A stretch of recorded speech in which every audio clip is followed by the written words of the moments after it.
और बड़ी खबर, केजरीवाल को सुप्रीम कोर्ट से अंतरिम जमानत मिल गई है। बड़ी खबर आपकी टीवी स्क्रीन पर, बड़ी बेंच में सुनवाई तक अंतरिम जमानत मिली है। गिरफ्तारी की वैधता पर बड़ी बेंच करेगी सुनवाई, इस वक्त की बड़ी खबर। दूसरी बार दिल्ली के मुख्यमंत्री अरविंद केजरीवाल को यह राहत है, ये अंतरिम जमानत उनको मिली है। इससे पहले अरविंद केजरीवाल की तरफ से अदालत के फैसले पर सवाल भी उठाए गए थे। उनको जमानत नहीं मिल रही थी, उनका कहना था कि यह न्याय नहीं हो सकता है और मुझे जानबूझकर जो है परेशान किया जा रहा है, इसको भी अदालत को देखना होगा। तो अरविंद केजरीवाल को यह राहत, इस बीच बड़ी बेंच में सुनवाई तक अंतरिम जमानत मिली है। जब तक बड़ी बेंच सुनवाई नहीं करता है तब तक अंतरिम जमानत पर रहेंगे अरविंद केजरीवाल। गिरफ्तारी की वैधता पर बड़ी बेंच इस पर सुनवाई करेगी, क्योंकि गिरफ्तारी को ही लेकर अरविंद केजरीवाल ने सवाल उठाए थे कि एक व्यक्ति विशेष को परेशान करने के लिए, मात्र उसको इंसल्ट करने के लिए मेरी गिरफ्तारी की गई है और जानबूझकर मुझे जेल में रखा गया है, इसको भी अदालत को देखना होगा।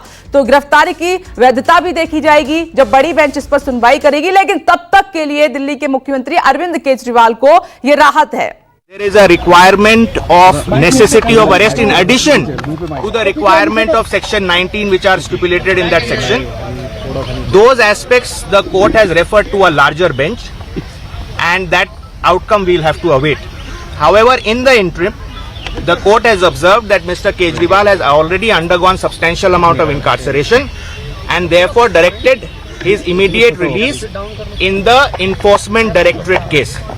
And therefore, insofar as his arrest under Enforcement Directorate is concerned, by Enforcement Directorate is concerned, it has been directed that he should be immediately released.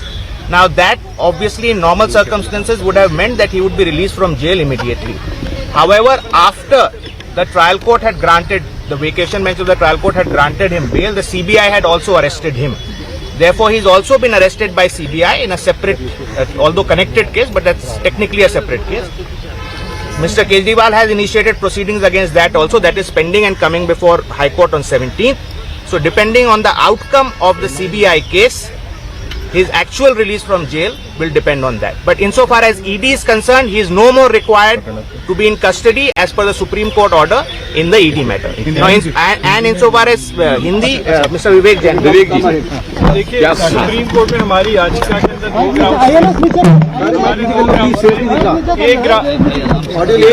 एक ग्राउंड था मेरिट के ऊपर कि on the merits it is not required to be arrested. दूसरा था ground की necessity क्या है अरेस्ट की, जरूरत क्या है अरेस्ट की। जरूरत वाला पॉइंट हमने इसलिए रेज किया था क्योंकि इन्फोर्समेंट डायरेक्टरेट के पास एविडेंस बहुत पहले से थे, इसलिए हमने एक क्वेश्चन रेज किया था कि नेसेसिटी ऑफ अरेस्ट की जरूरत कहां से आ गई जब आपके पास एविडेंस बहुत पहले से थे।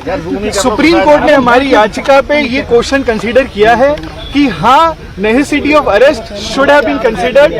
आईओ को कंसीडर करना चाहिए था कि जरूरत है या नहीं है अरेस्ट करने की, और इसी पॉइंट के ऊपर सुप्रीम कोर्ट ने नेसेसिटी ऑफ अरेस्ट के ऊपर की जरूरत थी या नहीं थी, आईओ ने अपनी जो उनका डिस्क्रेशन है सही तरीके से एक्सरसाइज किया है या नहीं किया है, ये सोचते हुए कि जरूरत है या नहीं है, इस क्वेश्चन को उन्होंने लार्जर बेंच के ऊपर रेफर कर दिया है। और सुप्रीम कोर्ट से प्रभाकर मिश्रा इस वक्त हमारे साथ मौजूद हैं। प्रभाकर, जब तक बड़ी बेंच इस मामले में सुनवाई नहीं करती है तब तक सुप्रीम कोर्ट से अरविंद केजरीवाल को अंतरिम जमानत मिली है, कैसे देखा जाए इसे?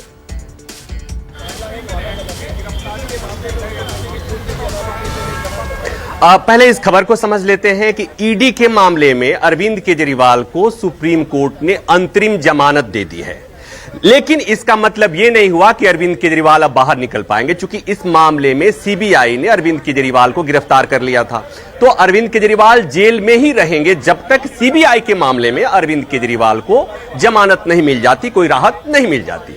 अब इस मामले को समझते हैं कि जब ईडी ने गिरफ्तार किया था, उस गिरफ्तारी को अरविंद केजरीवाल ने चैलेंज किया था, हाईकोर्ट गए थे, हाईकोर्ट ने कहा कि नहीं, गिरफ्तारी सही है, हाईकोर्ट ने उसके रीजनिंग दिए थे। उसके बाद मामला सुप्रीम कोर्ट आया था और सुप्रीम कोर्ट में केजरीवाल की तरफ से बातें कही गई थी कि यह गिरफ्तारी गैर जरूरी थी, पॉलिटिकल वेंडेटा की तरफ से की गई थी, उनको राजनीतिक रूप से निष्क्रिय करने के लिए की गई थी, तमाम तरह की दलीलें दी गई थी, और यह भी कि जो गिरफ्तारी के लिए पीएमएलए एक्ट में जो गिरफ्तारी के लिए मिनिमम शर्त है सेक्शन 19 में, उस शर्त लागू नहीं होता और इसलिए गिरफ्तारी उचित नहीं है।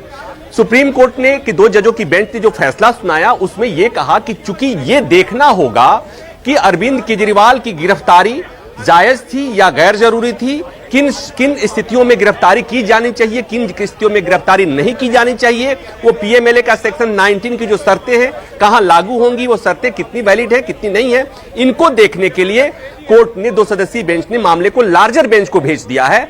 लेकिन इस बीच में कोर्ट ने कह दिया है कि Arvind Kejriwal ample time jail में रह चुके हैं, मुख्यमंत्री हैं और ऐसे में उनको अंतरिम जमानत दी जाती है, तत्काल प्रभाव से अंतरिम जमानत दी जाती है। तो ईडी के मामले में सुप्रीम कोर्ट ने अरविंद केजरीवाल को अंतरिम जमानत दे दी है। अब लेकिन वो बाहर नहीं आ पाएंगे। अब हम थोड़ा सा पीछे जाते हैं कि अगर आपको याद हो कि ईडी के मामले में अरविंद केजरीवाल को निचली अदालत से जमानत मिल गई थी, मामला हाईकोर्ट आया और हाईकोर्ट ने निचली अदालत के जमानत पर स्टे लगा दिया था, रोक लगा दी थी।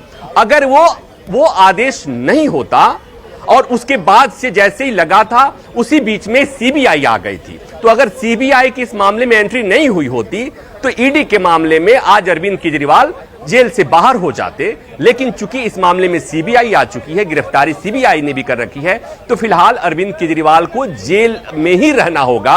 अब यह तकनीकी मामला रह गया है, एकेडमिक्स के लिए मामला रह गया है। बड़ी बेंच सुनवाई करेगी तो यह सुनवाई करेगी कि मुख्यमंत्री या संवैधानिक पद पर बैठे हुए लोगों के लिए गिरफ्तारी की शर्तें क्या होती हैं, किन आधार पर गिरफ्तारी की जानी चाहिए, वो उनमें कौन कौन सेक्शन लागू होते हैं। मसलन हाईकोर्ट में जब मामला गया था तो हाईकोर्ट ने यह आधार दिया था अरविंद केजरीवाल की गिरफ्तारी को, यह कहते हुए सही ठहराया था कि अरविंद केजरीवाल को कई मौके पर जांच एजेंसी यानी ईडी ने समन भेजा और अरविंद केजरीवाल उस समन का उल्लंघन करते रहे, ऐसे में उनकी गिरफ्तारी सही है। तो अब सुप्रीम कोर्ट जब सुनवाई करेगा तो इस लार्जर मसले पर सुनवाई करेगा, इसलिए कि हाल के दिनों में आपने देखा, चाहे वो मामला हेमंत सोरेन का मामला हो, अरविंद केजरीवाल का मामला हो, मनीष सिसोदिया का मामला हो या संजय सिंह का मामला हो, दरअसल ये राजनीति से जुड़े हुए लोग हैं, ये कोई संवैधानिक पद पर रहने वाले लोग हैं। ऐसे मामलों में इस तरह के आरोप लगते हैं कि उनकी गिरफ्तारी पॉलिटिकल वेंडेटा के तहत से राजनीतिक बदले की भावना से होती है। तो ये उसके लिए क्या शर्तें होंगी, ये तमाम चीजें सुप्रीम कोर्ट की बड़ी बेंच तय करेगी, देखेगी कि कोई मुख्यमंत्री हो, मंत्री हो या नेता हो या सांसद हो या विधायक हो तो उसकी गिरफ्तारी कब की जा सकेगी, उसके लिए क्या क्या जरूरी शर्तें होंगी, ये तमाम चीजें कोर्ट तय करेगी। लेकिन फिलहाल की खबर यह है कि अरविंद केजरीवाल को ईडी मामले में सुप्रीम कोर्ट ने अंतरिम जमानत दे दी है। लेकिन इस जमानत के बावजूद अरविंद केजरीवाल सलाखों के पीछे ही रहेंगे, तिहाड़ जेल में ही रहेंगे, क्योंकि अरविंद केजरीवाल सीबीआई के मामले में गिरफ्तार है।